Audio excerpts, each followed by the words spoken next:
Welcome everyone to this event today, launch event and panel discussion on community-centred learning experiences. I'd like to acknowledge that we're joining today here at UNSW on the unceded country of the Bidjigal people, and I pay my deep respects to elders past and present. I also acknowledge all of the country that those of you online are joining us from, in particular some wonderful community collaborators who have contributed to the video that you'll be viewing today.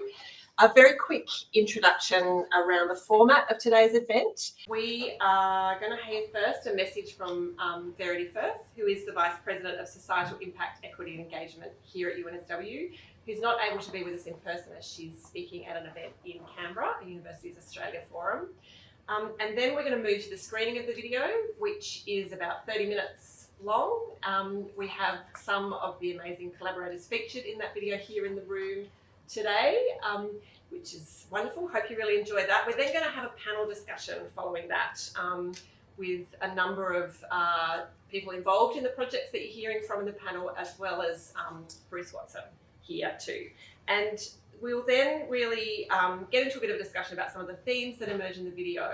But the kind of context for this work, I suppose, was a number of us who are involved in community partnerships or collaboration, particularly involving students.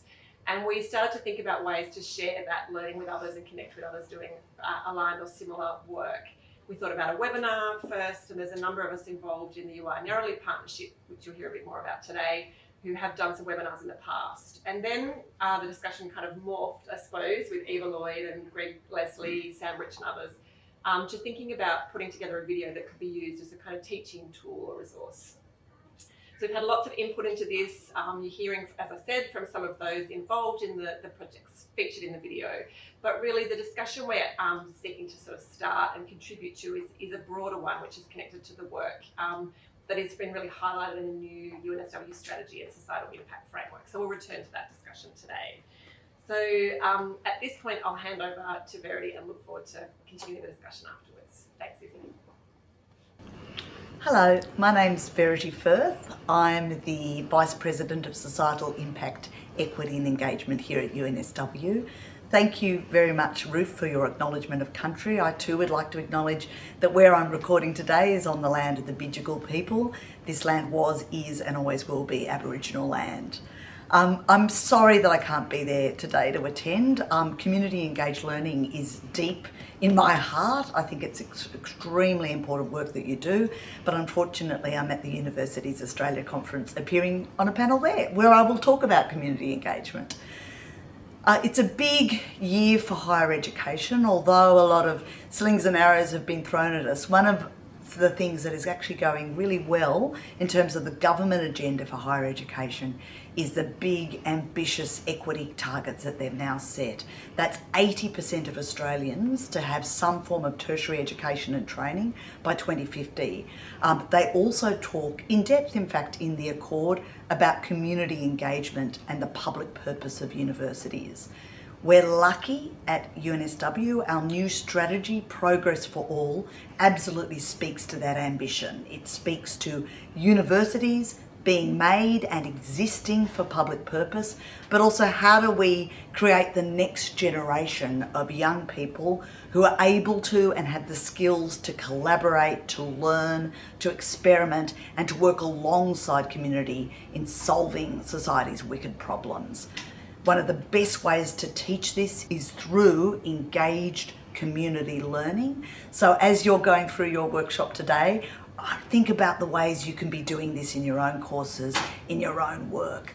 We know that engaged learning is a really effective way of teaching students about not just the subject and the curriculum, but also just those soft skills of listening, of learning, of humility, and of working alongside others. So have a great day. Think about your practice. Think about the amazing things you could do and learn, of course, from Ruth and the good people here at UNSW. Thanks very much, and I'm sorry I can't be there.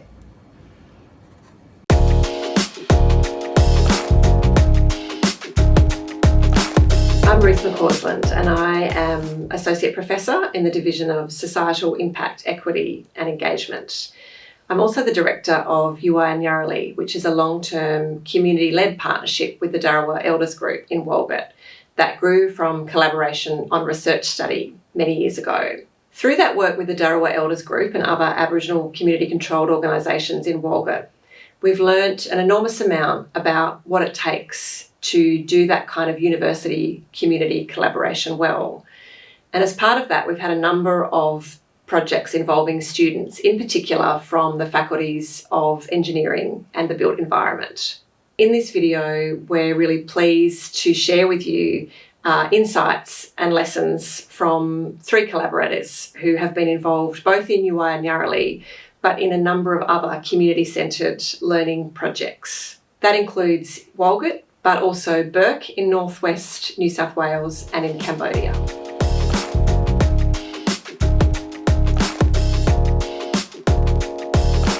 As a Wiradjuri woman, as somebody that I was only a student until recently, from a cultural perspective, I was looking in my degree for skills that would equip me to work with my community or other Aboriginal and Torres Strait Islander communities. And even though there were attempts to integrate that perspective into design studios and courses, at least because of my maturity as, an older student, but also for my experience or, through my family and things like that, I knew that the skills of simulating a client that was Indigenous wasn't the same as actually working directly with community. And whilst there's a lot of pressure and a lot of risks that come with working directly with the community, I definitely think that the courses weren't working hard enough to help prepare me in the type of work that I knew that I would want to be doing when I finished as a student and started to work as a practitioner. I definitely think that when I'm working as an educator, I try to be really clear and think about what I would want to be learning from their perspective, but then also what I want students to come out with and the skills that I want them to have in order to make them better designers, teachers, academics, be more equipped to work with Aboriginal and Torres Strait Islander communities. In preparing students, students are also not one size fits all. And often we think that and we design our education programs to be that way. And so perhaps these more immersive, community kind of connected and often led placements are only right for some students who do come with life or professional experience to equip them to do no harm. And so there needs to be a careful process around who are the students that will be participating in that and what are their responsibilities in coming into these programs. And then the other side of that is that students are often, even in first year undergrad, really interested in this kind of work and may have done similar style work in high school. And so maybe there is the role for the simulated or sort of slightly more disconnected or remote community-based work experience, but also getting students to build skills in listening, respect, collaboration. Yeah, so from the engineering discipline, these experiences, these courses are invaluable.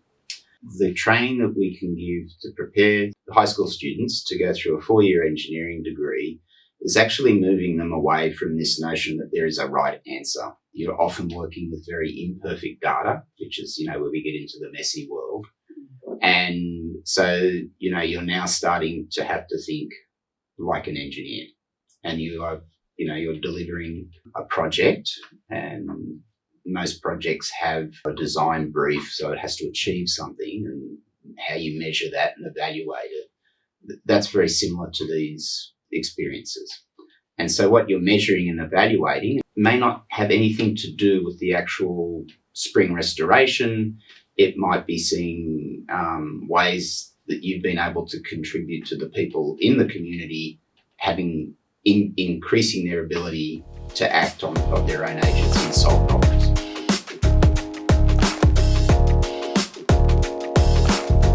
The idea of building these types of projects smaller, like to start them, at a smaller scale and with less students, so that while you're still kind of growing the relationship with the community and you're working together around, how to provide benefit, like real benefit to that community, then starting kind of slowly and having less students is a really good way of kind of being able to, identify things that, will need to be changed in the following course, or, if things are going in a certain direction which aren't quite positive, it's easier to kind of navigate back and, without, it being too large of a process and a group of students that you can't kind of, make sure that the relationship isn't damaged. So I think, starting it slowly and thoughtfully and small is really key as well. You remind me as well about expectations, so preparing students through a discussion with students and community, actually both, about what their expectations are of the project and how to manage those expectations. And I think from a student perspective, often there's a fairly smooth experience of learning, right, in a very safe and controlled academic environment. And when you step out into the gnarly world of the real world, of, commercial projects, community projects or otherwise, there's some agility, flexibility, patience that's required. And students don't often have practice in an academic setting being able to deal with unexpected curveballs that come your way. So I think for students, that's a really invaluable learning experience, but it's one we have to have a discussion about and set some expectations about at the beginning. Yeah, so I think to have the best chance of the community getting something out of the engagement, recognising that the balance of powers is on our side and we're going to get more out, is to make sure that the activity is aligned with a community-led approach.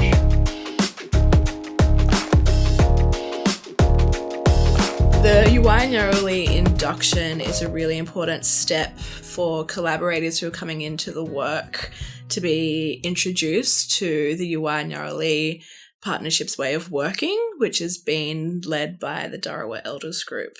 So this is an opportunity to talk about the origins of the partnership and to really give people the social and historical and political context that the Dharawal Elders Group grew from and now does lots of its work. So one of the key purposes of the induction is to give people a real critical understanding of Indigenous affairs, contemporary Indigenous affairs, but also historical, which the Dharawal Elders Group lives with the legacy of every day. The induction process helped me prepare for WorldGit as it gave me local context or understanding of the community in which we were working in.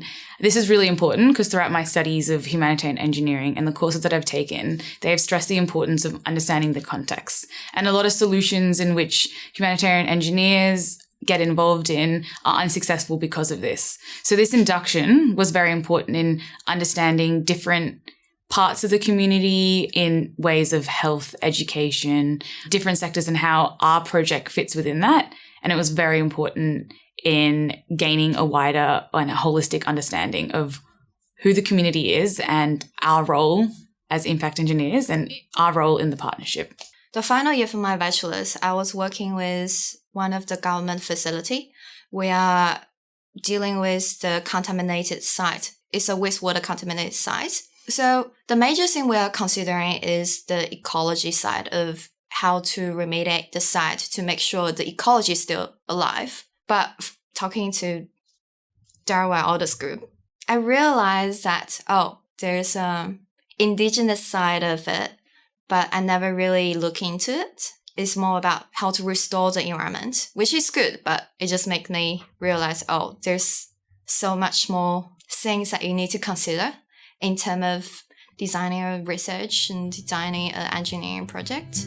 having the students here in Walgett and like on the ground, listening to our concerns, our stories, not giving us advice, but really sitting there listening to what we had to say and about our concerns. We've been living in these communities. We haven't left these communities, and sometimes I think when people come into our community for big meetings or, there's something going on, like, to me, it's just like a tick a box. Yes, we've been to Walgett. Now we can go. We've ticked that box. But I really can see that the people we work with in the university, in the UNSW, they're really listening to us and they're backing us with, whatever issues, problems that's coming along. And I just love it how we all get together and sit down, after we've discussed something, the steps that we need to take to make that difference. 2017, we only had 2 workers. And 2025, like, we've grown to 15 local Aboriginal people, working for our community, doing the things that we know that's needed in our community. If there's students from the city, they don't know what the country and community are like, so it's a different environment. It is beneficial because then they know what to expect. If that's the community they want to work in, well, they will have that experience. It's not, it won't be daunting for them for their first time in a small remote community. We do an induction in community and plus at the UNSW, a full day of induction. And after that, they come out here to Walgett and sit around with the elders. And the elders talk to them and, just let them know what's going on and what we need from them. Yeah, they take everything that we say on board. They don't question us. They just go back. What they heard from us, they go back and like come up with a plan to try to help DEG. But it is beneficial for both the community and the students. It's a two-way learning experience. It's not just, students coming out here saying, we think you need this. No, they listen to community and they take it back and take action and get the job done.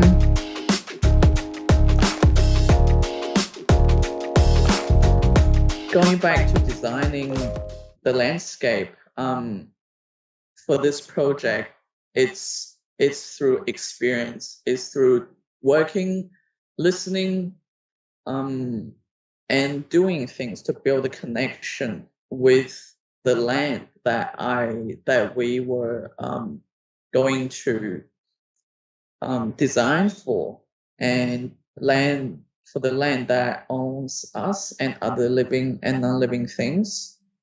So that's really important to be here.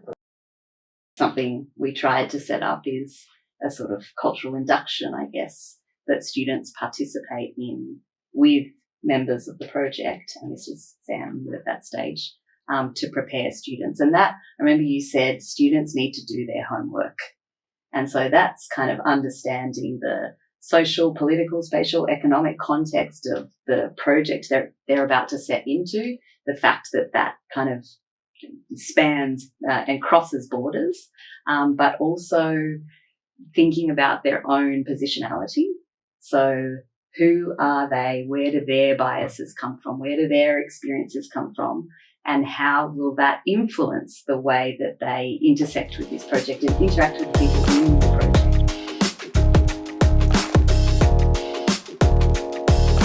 What makes an ideal community-centred education program is that students are exposed to diverse ways of building knowledge, and that there's value in kind of understanding lived experience and learning from it, but there's also value in bringing your own disciplinary expertise to intersect with that. So the kind of nexus of those two are sort of where you hit the juicy point of learning and of benefit for community groups. Yeah. What does a bad student experience look like? It's one where the student doesn't gain a new perspective beyond what they've already got through their studies, and they don't get to either contribute to or see agency in the community taking control. That it still just becomes this one-way flow. Yeah. The other thing, like from a sort of pedagogical scholarship perspective, is that lots of this kind of work fits into what can be termed service learning or community-centred learning. And so traditional service learning looks at students serving in a more one-way kind of direction, and the sort of feel-good factor that comes from that, or the saviour mentality. Now what we're talking more about is critical service learning. So how can students continue to serve in partnership and in a two-way manner, but also be understanding of the root inequalities that often drive the need for these projects in the first place. So they might be involved in working with community groups to address these shorter-term issues, but also trying to understand and ideally address the root inequalities.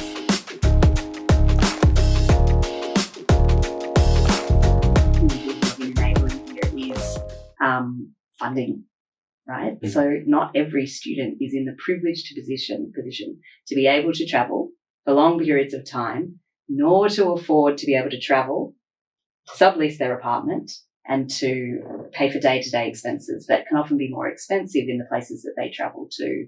And so I think the university has a responsibility here to kind of support from a financial perspective as a way of enabling these partnerships and enabling the great outcomes that come for both students and for communities. The other one that comes up through this lens is visas. So the assumption that all students are Australian citizens who just have direct access to be able to, travel to any country around the world and participate in these projects is really inaccurate, right? And so lots of these projects that I've been involved in, we've had to really support students who come from diverse countries and often have troubles gaining access to a visa to participate in these programs. So that's, I guess, just another aspect that we need to think about. Yeah, so in relation to equity, I think it's really personal, because, Eva was talking about, the opportunity for students, for certain students in doing that Cambodia studio during COVID, when they generally wouldn't have been able to. And, that is exactly my situation, because throughout my entire degree, most of the degree I had to do part-time so that I could work, trying to appeal to students that might be in a similar situation is really valuable, because, they have, a skill set and they have a lived experience of not coming from certain backgrounds and understanding, potentially some of the situations or circumstances of communities that they might be working with. And I think making sure that you're getting, quite a lot of different people in these types of courses is really vital, because you'll get a different skill set and you'll get a different perspective. Makes me think as well about the equity sort of question here, and the role of the community, and really the point that Greg was making about agency here and enabling that agency, and having trust in the community partner to choose the students that will work for them, right? And trust in the community partner to not just play a sideline role or be a supporter or a contributor. Perhaps with, this requires time and relationship building to work towards, but for the communities to actually be leading the placement, and for students to see that community member comes with knowledge that is so valuable and comes as a teacher, and a different type of teacher than perhaps they're used to, but one that is equally, if not more, valuable. I think that's what the work integrated learning model really enables at UNSW. So we typically think of the work integrated learning host as a commercial workplace host, let's say, through the lens of built environment. But I think what we're seeing now is that a community organisation, a group of people, or an individual can act as that host, and that's such a valuable thing for students to experience.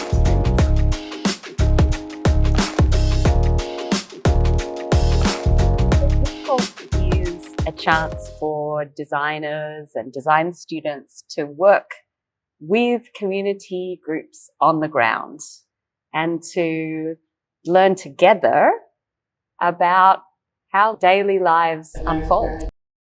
Yeah, I think this is a really unique course that Australian students and Cambodian students, they have this learning process together. And in the end, it is about learning the everyday intelligence, how people make their neighborhoods theirs, what all of those elements that they customize, adapt, change, modify to make their living environment unique and enrich the life on the streets or as a community. Many of the designs, they fail because it is done from the perspective of a designer. For students, what role do creatives play in that network?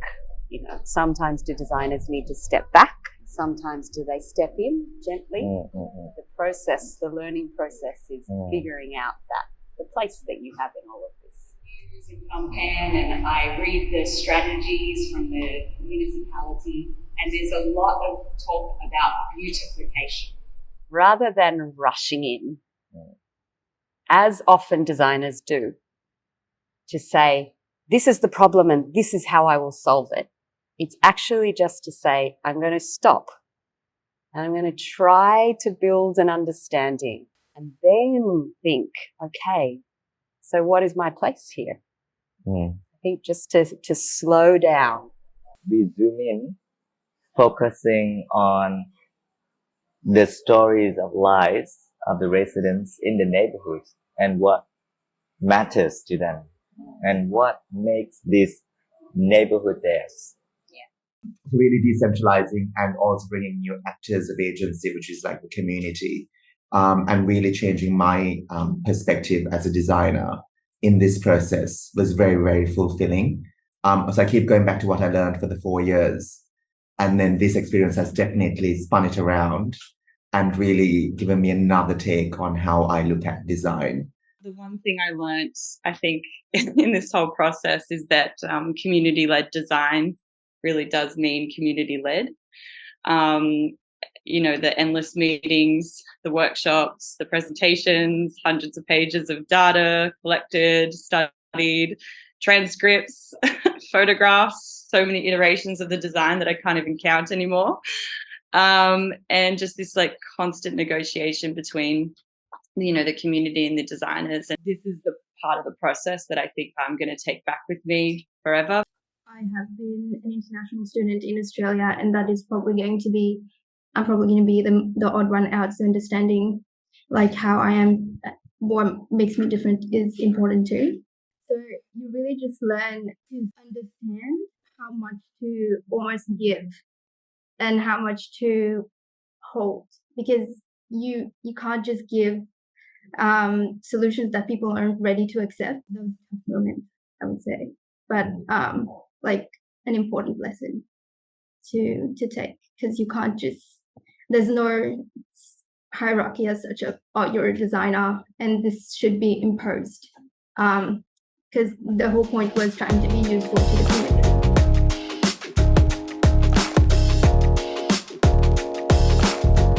UNSW Ngarra-li Partnership last year, we did a work integrated learning course with some art, design and architecture students in October, and they assisted in looking at a need that the partnership have been focused on for many years, which was children and young people. And in that course, the students were invited out to the community, but they spent a lot of the time, you know, on campus working with our team and learning from different people within our team. And I think there is also a, you know, sometimes a misunderstanding that students always need to be going out and be, you know, immersed within the community in order to understand and have a good outcome. Being aware that the students can still have an amazing experience where they're, looking at a specific community project and need, but it doesn't always need to be them on the ground. It reminds me of the value of the knowledge and the partnerships that academics often bring and teachers bring in understanding a context and in helping to sometimes reduce the load on the community. And the COVID situation is the perfect example of that. And so I think some of these situations have pushed us to think about this kind of spectrum of ways that we can frame and design community-centred education projects. We actually have to keep these experiences going alongside the longer term, more immersive, sort of on the ground experiences, and kind of expand that repertoire even more.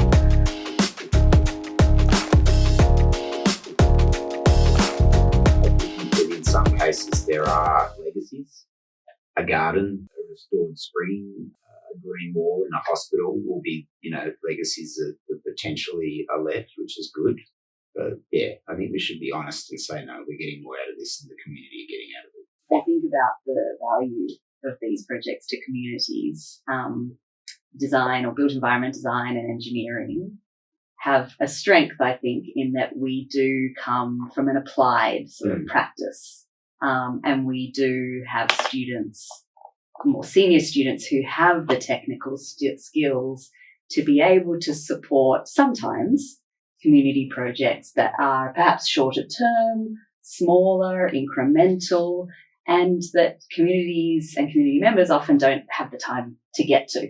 And so there's this kind of short-term, these short-term solutions that students can support, and that definitely can benefit community through the lens of the project itself or the legacy, but also through the sort of relationship building that comes within that project. So in a longer term sense, I guess we are often working with communities whose voices are sidelined in all sorts of fields, policy being one, built environment, absolutely. That the voices, the knowledges that they bring are pushed to the side or not listened to at all.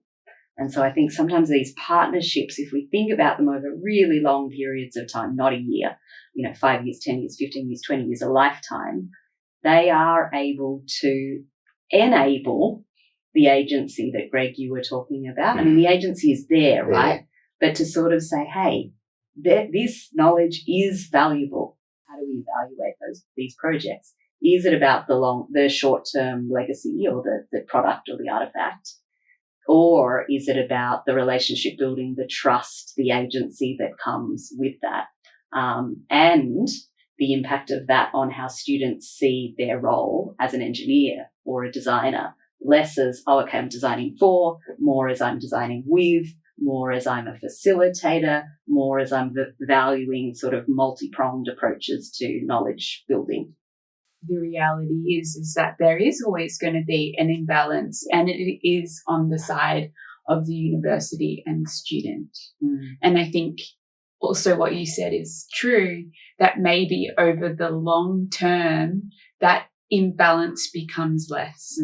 But it can also become less when we're more kind of strategic about how the students are assisting.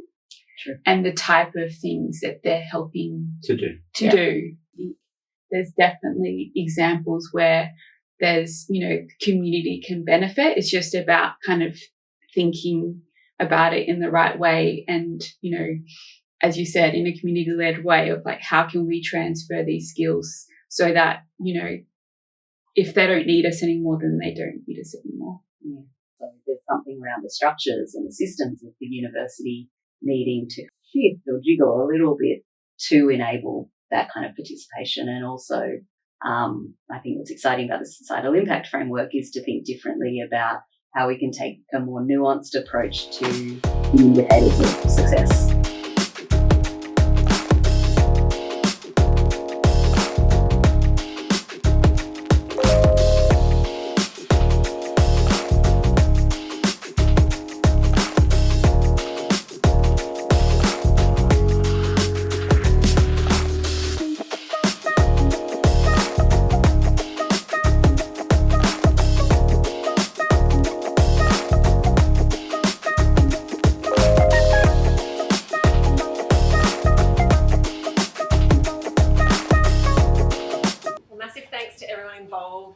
out of that video.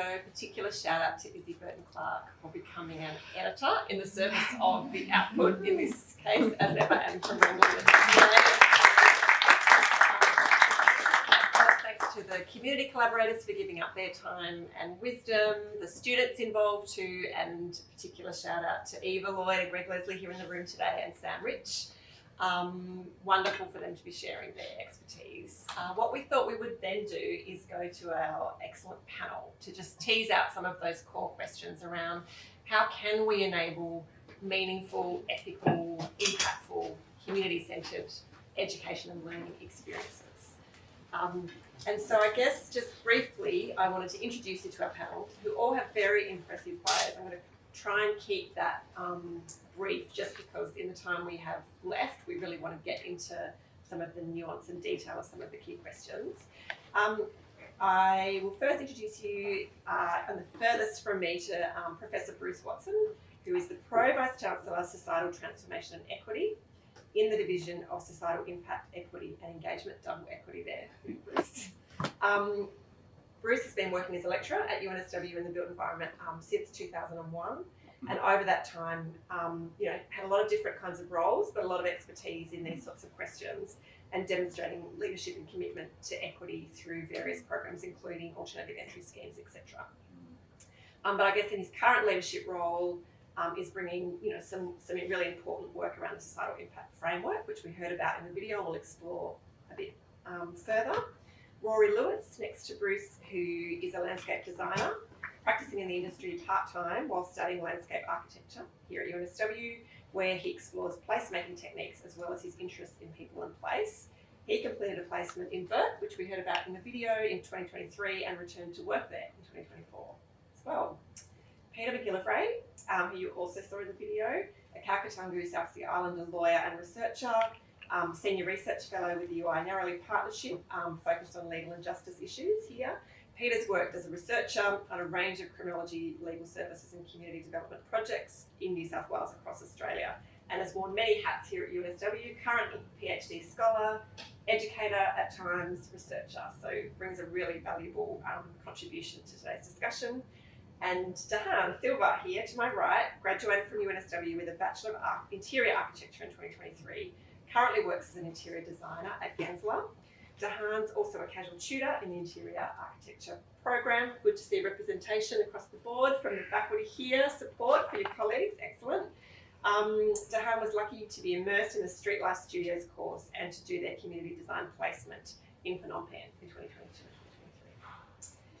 Now, Dahan, can I start with you and then perhaps go to Rory on that question? There's a point that Eva raised around kind of what is my place here, which I think is a question for designers, but a really important one enabled by this kind of experience, I think. I'd love to hear from you both about how you learn about, exploring, answering that question around what is your place in relation to design through the student placements you're involved with. It was lovely to watch that and take me back to Cambodia. I'm going to talk in retrospect, I think, where my place was. And I think within that process, I think I'd stuck into three things where I headed my journey. So it was sensing, disrupting, and unfurling. So sensing was really taking it in.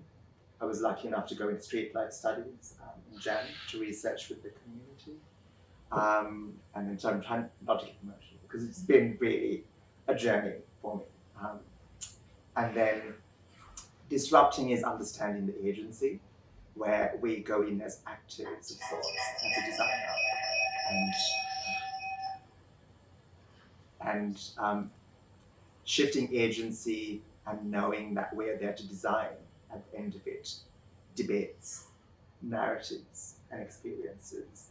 We're not going to design without understanding what my case is, which is, this is what we listen to, this is what we think you might need in terms of design. Let us know what you think. It's in a very respectful manner.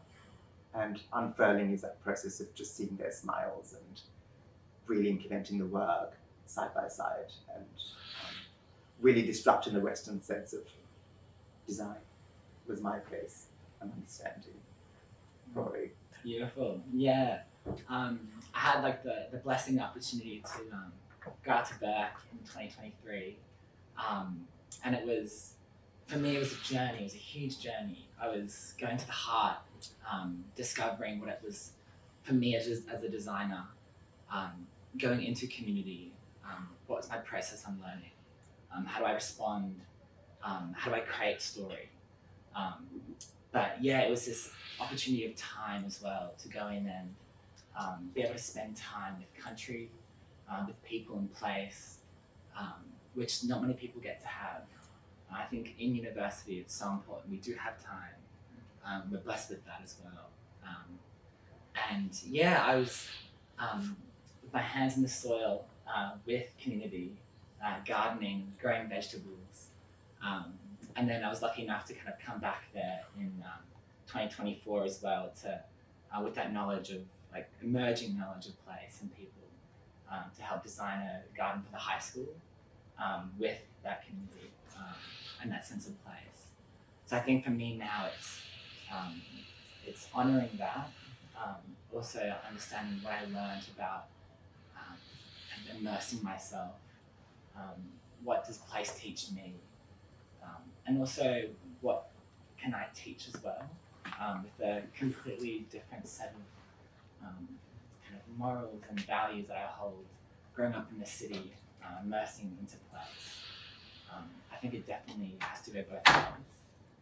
I think I've been taught a lot, but also I hope that I could teach as well in some sense. Yeah, thanks to you both. That's a really rich way to start this discussion. And I think, Peter, I'm keen to bring you in here, just thinking about, we know that universities, research in particular, has a long history of actually doing harm often in the interests of kind of, community-oriented research, but can be quite extractive instead of being the kind of interest of individual academic kind of careers, I suppose.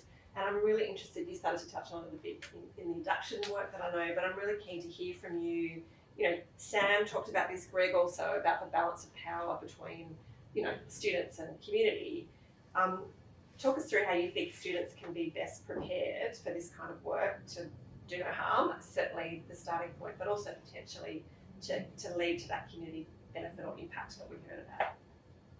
That's a great question, Ruth. Thanks. In the Yuwaya Ngarra-li Partnership, we've had the incredible benefit of having the Dharawal Elders Group give us direct instruction around these questions and principles of do no harm. And so from the elders, we've been told very clearly that when you come to this community, your positionality is critical. You are representing the university. We have a long-standing relationship of trust that we need to be healthy and strong to be able to do the good work that we do. And for me, the do no harm represents almost, in my head, it's a basket, but you can kind of think about whatever kind of imagery you need to understand it as a concept which contains lots of really important ideas for your practice and how you do the work. So, and it came up in the film. There's the positionality, but there's also the interests that you hold being not only yours, but that of the partnership and the relationships that you have, and that you're being very conscious of that, but also consciousness of your own intention. So if you're not asking questions and reflecting on what am I here for, what are my expectations, what do I think that I can contribute, these are all important reflection questions that actually go hand in hand with the concept of do no harm, because if you're asking those questions of yourself and engaging in that dialogue, then you can make more clear that each step that you take does have an impact. And that's what we hear from the elders group all of the time, that when you're here in the work that you do, it's not benign, you're actually having an impact all of the time. So I think, these are practices, and we're hearing it directly from the community organisations that we work with. It's not for the institution to determine what that is. We've got lessons that we've learned and legacies which continue to live on and become a real barrier to building trust. But the work is on our side to rectify that, to listen and demonstrate that we're doing better. And that's part of the do no harm practice as well. Thanks, Pete. That's a perfect segue, I think, to talk about the societal impact framework. Now, who in the room has heard that we have a new societal impact framework? Most people here. That's great. Is it, Bruce? Yeah, thanks, Ruth. I might just say it's fantastic work that we've all been watching up there, and congratulations to everyone that's been involved in it. I think it's important to think about the societal impact framework as a part of the evolution of the organisation. Excuse me. If you go back some years, the organisation was concerned with research and teaching. And I think at some point, and at that point also, it was only said once today, but there was the real world and then there was the university. So it implied that the university was something else. And possibly having been there then, there was some very ivory tower-ness to the way the university and universities, I speak about all of them, held the knowledge and then distributed that knowledge through teaching. And yes, we didn't always say learning and teaching. And I do remember some years ago when we started talking about learning and teaching, that somebody said to me, "What's the learning part?"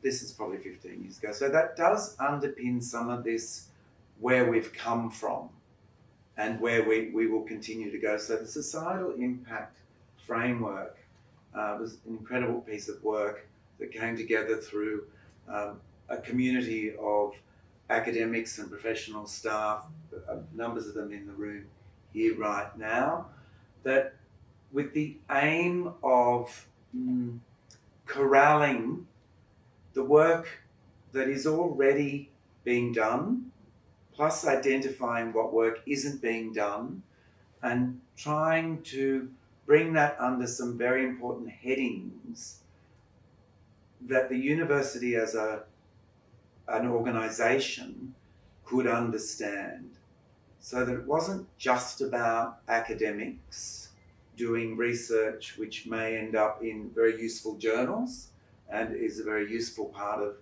the very formal research, but it was about ways that anyone at the university, everyone at the university, from students to people working in HR, to working in finance, to working as part of the academy in education and learning and teaching, could understand they were contributing to what was impactful work in the world. I can pause there because maybe we need to cut this, but I'm not sure impact is the right word, to be quite honest. And I did table this, but it was way too late. But it is what it is. But I think, can we just think about it in this way as well, that impact for me implies a hammer and a nail, or an asteroid and an Earth.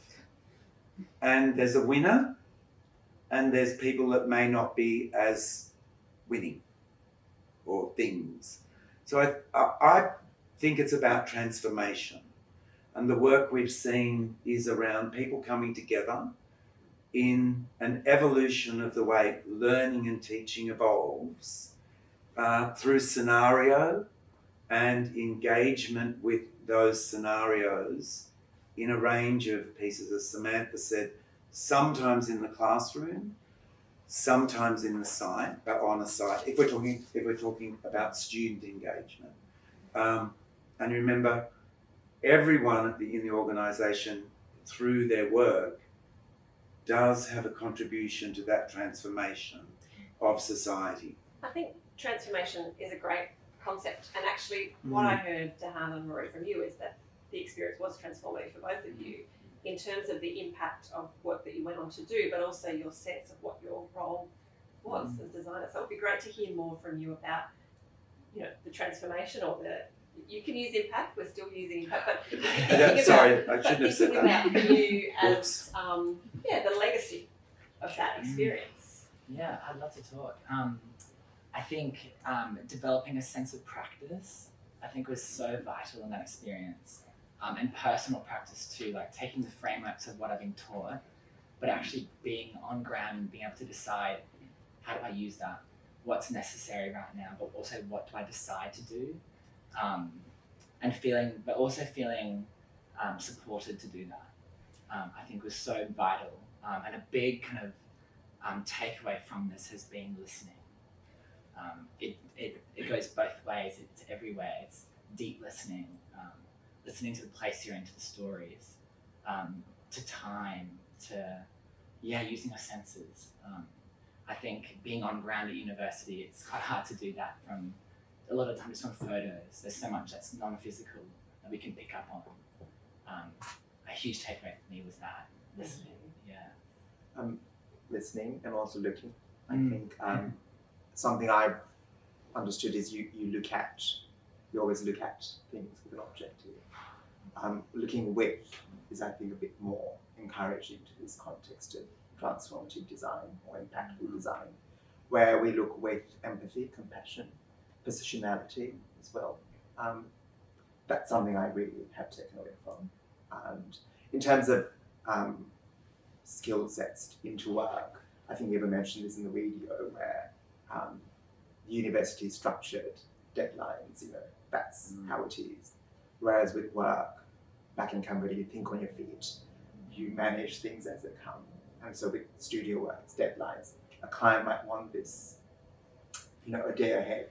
So just really thinking on your feet and being able to cater to that and adapt has been also something I've taken from that experience. Thank you.